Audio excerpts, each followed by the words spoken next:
ఇక కాంగ్రెస్ సర్కార్ తీర్పై కేంద్ర మంత్రి బండి సంజయ్ ఫైర్ అయ్యారు. ఓవైపు అకాల వర్షాలతో రైతులు నష్టపోతుంటే వడ్లు కొనుగోలు చేయకుండా అన్నదాతలను ఇబ్బందులకు గురిచేస్తున్నారంటూ మండిపడ్డారు. కరీంనగర్లోని బొమ్మకల్ ఐకేపీ కేంద్రాన్ని సందర్శించిన బండి సంజయ్ ప్రభుత్వంపై మండిపడ్డారు. ధాన్యం కొనుగోళ్లు చేయకపోవడం రాష్ట్ర ప్రభుత్వ చేతగానితనానికి నిదర్శనమన్నారు బండి. నెల రోజులుగా మొత్తుకుంటున్న వడ్లు కొనకుండా రైతులను ఆరిగోస పెడుతున్నారని ఆరోపించారు. అటు తడిసిన ధాన్యం పేరుతో పెద్ద ఎత్తున కోత విధిస్తూ రైతులను దోచుకుంటున్నారని ఫైర్ అయ్యారు.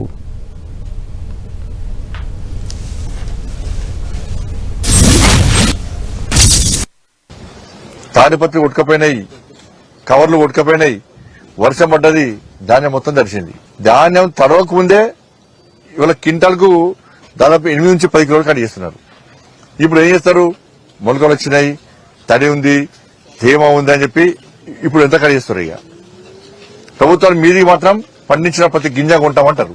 ఇవాళ రైతులు వ్యవసాయం చేయడమే తెలంగాణ రాష్ట్రంలో భయపడే పరిస్థితి వచ్చింది.